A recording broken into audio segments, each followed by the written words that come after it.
Selain mengalami halusinasi yang sangat mengerikan, perilaku Annelies juga makin tidak stabil. Dia mulai menunjukkan tindakan yang agresif, bahkan dia mulai melukai dirinya sendiri, memakan laba-laba, memakan lalat, dan yang sangat membuat keluarganya khawatir, dia selalu meminum air kencingnya sendiri.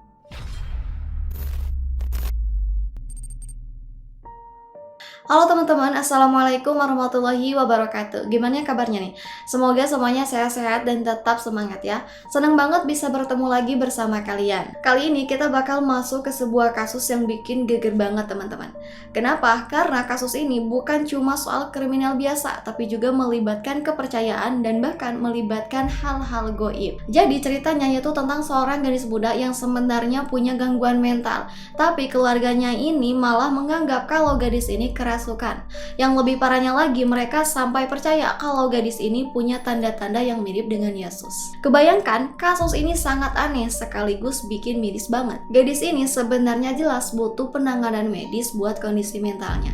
Tapi apa yang terjadi? Keluarganya ini malah membawa dia ke berbagai orang pintar, mencoba pengobatan tradisional yang dipercaya bisa mengusir roh jahat. Tragisnya, perjalanan ini malah justru berujung pada hilangnya nyawa gadis itu sendiri. Penasaran kan gimana lengkapnya? Mari kita simak langsung dalam ceritanya. In shadows I walk alone, where the secrets are unknown, silent whispers round the bend, chilling figures. Kasus Annelies Michel ini menjadi salah satu kasus yang bikin heboh. Bahkan hingga hari ini kasus ini masih banyak dibicarakan. Nah, setelah kematiannya, kasus ini disidangkan dan masuk dalam perkara karena kelalaian. Lalu pelaku dari kejadian ini adalah kedua orang tua Annelies dan dua pendeta Katolik yang menangani dia selama 1 tahun terakhir sebelum Annelies meninggal. Waktu itu mereka sangat percaya bahwa Annelies ini telah dirasuki oleh 5 iblis sekaligus. Dan karena hal itu pengobatannya itu menggunakan cara kuno yaitu eksorsisme. Dan selama 10 bulan lamanya mereka melakukan ritual eksorsisme ini tanpa pengawasan medis. Dan tragisnya Annelies meninggal karena kekurangan gizi dan juga dehidrasi. Jadi apa sebenarnya yang terjadi pada Annelies? Apakah dia memang kerasukan atau justru mengalami gangguan mental yang butuh penanganan medis? Hari ini kita bakal bahas kisah ini di balik kematiannya yang penuh dengan misteri ini. Kita bakal bahas terlebih dahulu kisah hidup Annelies. Dia lahir pada tanggal 21 September 1952 dengan nama lengkap Anna Elisabeth Michel. Sejak kecil hingga akhir hidupnya dia tinggal di Lipping, Jerman Barat. Dia berasal dari keluarga Katolik Roma yang taat. Orang tuanya yang bernama Joseph dan Anna selalu membawa Annelies dan saudara perempuannya untuk menghadiri misa 2 kali dalam seminggu. Kemudian di masa kecilnya Annelies ini terlihat seperti remaja biasa. Meskipun dia sedikit agak pendiam, dia tetap bergaul dengan sangat baik. Namun semuanya berubah ketika dia menginjak usia 16 tahun. Dalam catatan medisnya, dia mengalami kejang hebat dan akhirnya dia didiagnosis mempunyai epilepsi lobus temporal. Dan sejak saat itu Annelies pun mulai mengonsumsi obat-obatan untuk mengendalikan epilepsinya agar tidak gampang kambuh. Seiring berjalannya waktu, kondisi mental Annelies pun semakin memburuk. Dan di bulan Juni 1970, dia pun akhirnya harus dirawat di rumah sakit jiwa setelah mengalami kejang untuk yang ketiga kalinya. Kemudian saat Annelies dirawat, dokter pun mulai meresepkan obat anti kejang. Nah, termasuk Dilantin, yang diharapkan dapat membantu menstabilkan kondisinya. Tapi sayangnya, obat ini nggak memberikan efek yang diharapkan. Malahan kondisi Annelies justru makin parah dan dia mulai sering berhalusinasi. Dan di suatu hari Annelies pernah menceritakan bahwa dia melihat wajah-wajah yang sangat menyeramkan yang dianggap sebagai iblis. Dan hal itu bisa muncul kapan saja tanpa diduga. Melihat hal ini, dokter akhirnya memberikan resep obat Auleb, yaitu obat yang mirip dengan yang biasanya dipakai untuk mengobati psikosis termasuk skizofrenia dan delusi. Obat ini sempat membuat kondisi Annelies mulai stabil dan bahkan dia bisa kembali ke rutinitas sehari-harinya. Dan tepatnya pada tahun 1973, Annelies mulai berkuliah di Universitas Swissburg, tapi karena sifatnya yang tertutup, teman-temannya maklum dan menganggap Annelies adalah anak yang sangat religius. Namun di tahun yang sama, kondisi Annelies pun kembali memburuk. Annelies mulai mengalami depresi yang sangat mendalam, ditambah lagi dia sering berhalusinasi saat dia sedang berdoa. Dia bahkan selalu mendengar suara-suara aneh yang berteriak dan mengutuknya, mengatakan bahwa dia akan membusuk di neraka selamanya. Walaupun terus mendapatkan perawatan medis, kesehatan mentalnya semakin memburuk. Annelies pun menjadi semakin frustasi dan tertekan dalam hidupnya. Apalagi dia harus terus mengkonsumsi obat-obatan yang kuat selama 5 tahun penuh. Namun kondisinya malah semakin memburuk. Annelies pun mulai menunjukkan perilaku yang bisa dibilang benar-benar di luar kebiasaan. Meskipun dia tumbuh dan dibesarkan di lingkungan keluarga yang religius, namun saat itu tiba-tiba saja dia seperti alergi terhadap benda-benda dan tempat suci Kristen, termasuk dengan salib. Ada sebuah kejadian waktu Annelies ini ikut perjalanan ziarah ke San Gimignano, Italia. Dia berangkat bersama kerabatnya yang memang rutin melakukan perjalanan ke tempat-tempat suci Kristen, atau bisa disebut seperti ziarah lah. Nah, selama di sana, Annelies terus-menerus menolak untuk melewati salib dan bahkan dia menolak untuk minum air dari mata air suci. Melihat sikapnya yang seperti itu, kerabatnya pun mulai percaya bahwa Annelies ini mungkin sudah dirasuki oleh roh jahat atau iblis terkutuk. Kemudian Annelies pun menceritakan kenapa dia bisa seperti itu, tidak mau dekat dengan salib dan bahkan menolak air suci. Dia kemudian menjelaskan dengan mengatakan bahwa saat itu dia tidak bisa untuk mendekati gereja atau kuil. Ketika dia mencoba mendekat, dia melihat di sekeliling gereja ini tampak dipenuhi oleh api yang berkobar, seolah-olah tanahnya terbakar. Dan dia merasakan sakit yang luar biasa ketika mencoba untuk masuk. Dan itulah yang terjadi di San Gimignano. Ketika Annelies mencoba mendekati kuil, dia sampai berusaha berjalan memutar untuk mencari jalan lain. Dan di saat itu pun dia melihat orang-orang yang sedang berdoa sambil berlutut di taman kecil di area itu. Tapi dia tidak mendengar apapun, malah dia mendengar suara gigi yang digertakkan, bukan lapas atau doa apapun. Dan ketika kerabatnya mengajak dia masuk, dia benar-benar menolak. Meskipun hanya di bagian depannya saja, dia pun harus menghindari pandangan dari gambar Kristus di kapel. Seolah-olah ada kekuatan besar yang tak terlihat yang menahannya saat itu. Annelies bilang kalau dia bahkan tidak bisa melihat lagi gambar orang-orang kudus. Di mata Annelies, mereka sangat berkilau dan mata Annelies tidak tahan dengan kilauan terang yang memancar itu.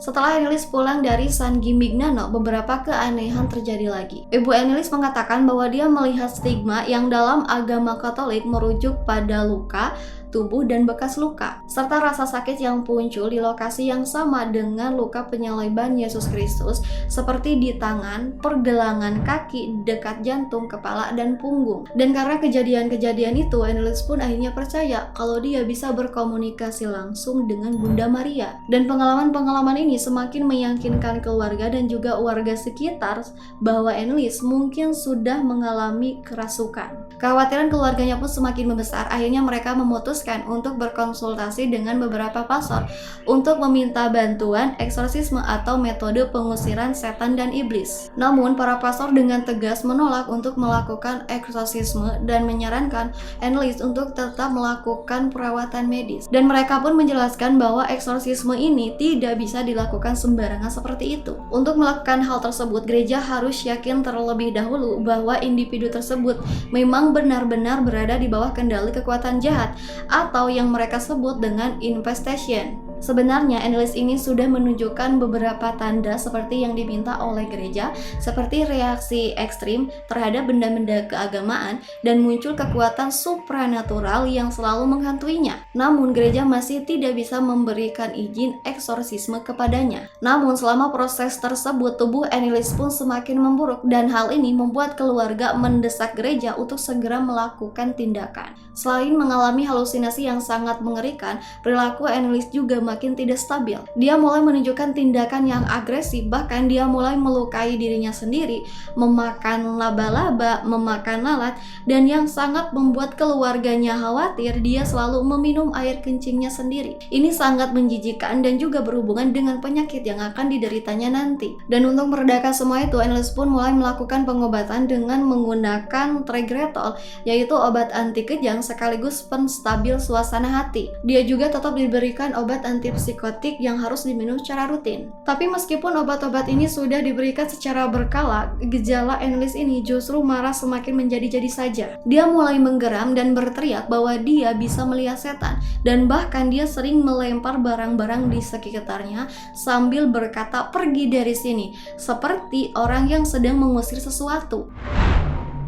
Saat itu keluarganya pun terus berupaya untuk melakukan eksorsisme. Mereka pun akhirnya bertemu dengan Pastor Ernest Al. Dan ketika Pastor Al melihat kondisi Annelies sendiri, dia menyimpulkan bahwa kejang-kejang yang dialami oleh Annelies ini berbeda dari epilepsi biasa. Dia pun yakin bahwa Annelies ini benar-benar kerasukan, dan karena hal itu dia pun mendesak Uskup Joseph Strang untuk mengizinkan dilakukannya eksorsisme yang dilakukan pada tahun 1975.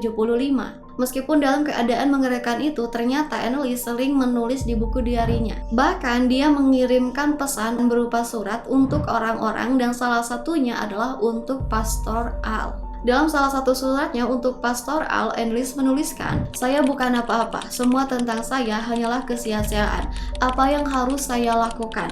Saya harus memperbaiki diri, tolong doakan saya." Kemudian di suratnya yang lain dia mengatakan kepada Pastor Al, "Saya ingin menanggung penderitaan orang lain, tapi ini terlalu kejam." Surat-surat itu pun membuat Pastor Al semakin yakin bahwa Annelies ini benar-benar sangat menderita. Dan setelah melakukan beberapa evaluasi yang sangat panjang, akhirnya Uskup Strang memberikan izin kepada Profesor Al-Nodred untuk melakukan eksorsisme kepada Annelies sesuai dengan prosedur dalam ritual Romanum. Dan pada akhirnya eksorsisme ini dilakukan pada bulan September 1975. Tapi ada satu hal yang aneh. Izin ini diberikan dengan syarat semuanya harus dirahasiakan. Kemudian sesi eksorsisme ini dilakukan oleh Pastor N pada tanggal 24 September 1975. Dan sejak saat itu seksi eksorsisme pada Annelies pun dilakukan secara berkala.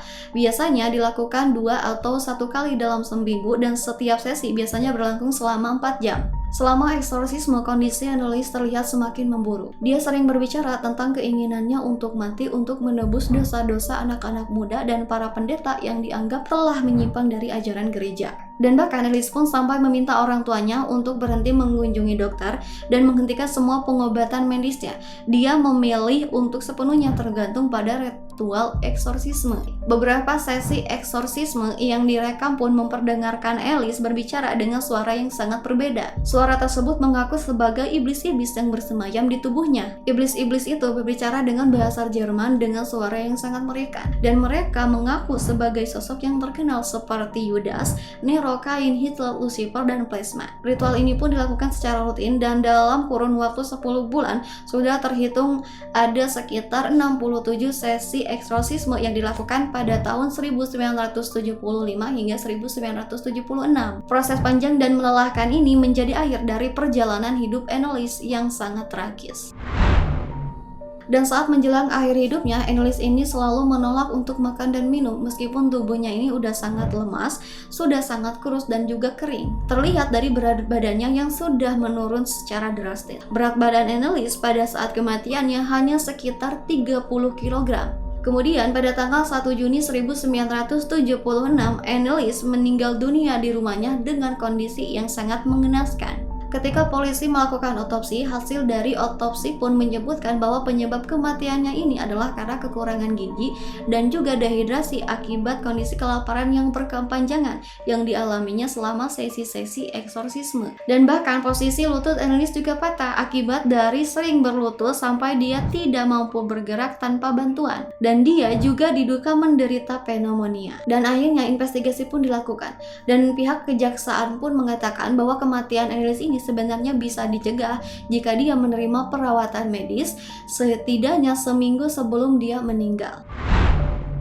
Dan pada akhir tahun 1976, kedua orang tua Annelies serta Pastor Al dan Pastor Ren didakwa dengan tuduhan akibat kelalaian. Persidangan untuk mereka pun dimulai pada tanggal 30 Maret 1978 dan persidangan ini pun menjadi pusat perhatian publik. Hal ini terlihat saat digelar pengadilan selalu dipenuhi oleh mereka yang penasaran tentang kisah ini. Kemudian di dalam persidangan, para dokter yang pernah menangani Annelies ini pun bersaksi bahwa selama ini ia tidak pernah kerasukan, melainkan mengalami efek psikologis dari pengaruh agama yang begitu kuat serta gangguan epilepsi yang dialaminya. Dan bahkan salah satu dokter yang dikonsultasikan oleh Pastor Al, yaitu Dr. Richard Rudd, pernah mengatakan kepada Annelies ketika melakukan ritual, dia mengatakan bahwa tidak ada suntikan untuk mengusir setan. Dan kalimat ini pun diyakini yang mempengaruhi keputusan Annelies untuk menolak lagi pengobatan medis. Di sisi lain, pengacara terkenal Jerman yaitu Eric Smith yang membela kedua orang tua Annelies ini mengatakan bahwa eksorsisme ini adalah tindakan yang sah menurut hukum. Dan konstitusi Jerman pun sangat melindungi kebebasan warganya dalam menjalankan kepercayaan agama. Namun pada akhirnya pengadilan pun mengatakan bahwa para pastor hanya membayar denda sebagai hukuman. Sedangkan kedua orang tua Annelies akan dibebaskan dari hukuman penjara karena mereka dianggap telah cukup menderita atas kematian putri mereka. Kasus ini tidak hanya menyisakan luka mendalam bagi keluarga Annelies, tetapi juga menggugah dunia akan perdebatan besar antara keyakinan, kesehatan mental, dan batasan antara keduanya. Kemudian selama proses persidangan, pengacara gereja dan Eric Smith ini selalu berusaha meyakinkan hakim bahwa Annelies ini memang benar-benar mengalami kerasukan. Mereka pun kemudian memutarkan rekaman hasil dari sesi eksorsisme. Ich hab verrichtet, so dass ich in dem Wald rein bin. Ich trag dir die Rotznase noch so lang, bis es lebt wird. Saublöderei. Für uns geht's kein Zurück. Sie in alle Ewigkeit. Ich, der Judas und der Nero, der Kain und der Hitler. Fünf Stimmen. Dat is de sechste. Oh, den haben wir gelogen. Den habt ihr natürlich. Dalam rekaman tersebut terdengar suara-suara yang diklaim sebagai setan yang saling berdebat satu sama lain. Pihak pembela menyebutkan bahwa setan-setan ini memperkenalkan diri mereka sebagai Lucifer, Judas, Hitler, dan Nero. Mereka juga berpendapat bahwa Annelies telah berhasil dibebaskan dari kerasukan berkat eksorsisme tepat sebelum ia meninggal dunia. Persidangan ini pun menyeret nama Uskup Yosef yang telah mengizinkan eksorsisme ini digelar. Namun dia dengan tegas mengatakan bahwa dia tidak tahu sama sekali kondisi fisik Annelies saat menyetujui ritual tersebut. Keterlibatan gereja Katolik tetap menarik perhatian publik. Apalagi setelah kedua orang tua Annelies dan kedua pastor ini yang terlibat dijatuhi hukuman penjara masa percobaan. Hukuman ini lebih berat dari rekomendasi jaksa penuntut karena awalnya mereka dimintai denda dan pernyataan tidak bersalah. Kasus ini pun kemudian menjadi sorotan internasional, khususnya terhadap praktik eksorsisme dalam ajaran gereja Katolik.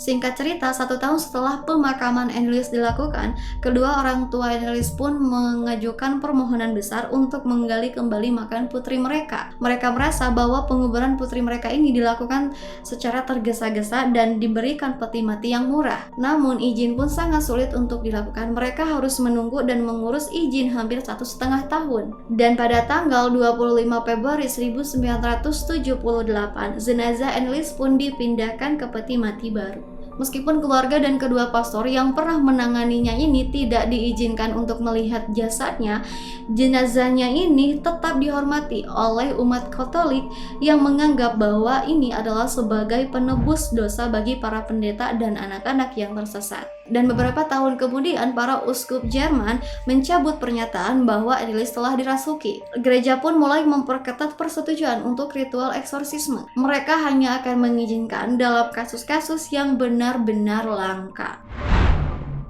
Nah, itulah kisah dari Annelies Michel. Bagaimana menurut pendapat kalian? Jika kalian punya pendapat, boleh kalian tulis di kolom komentar. Mungkin sampai di sini dulu ceritanya kali ini. Sampai jumpa di cerita-cerita selanjutnya. Terima kasih karena kalian sudah menyimak dan wassalamualaikum warahmatullahi wabarakatuh.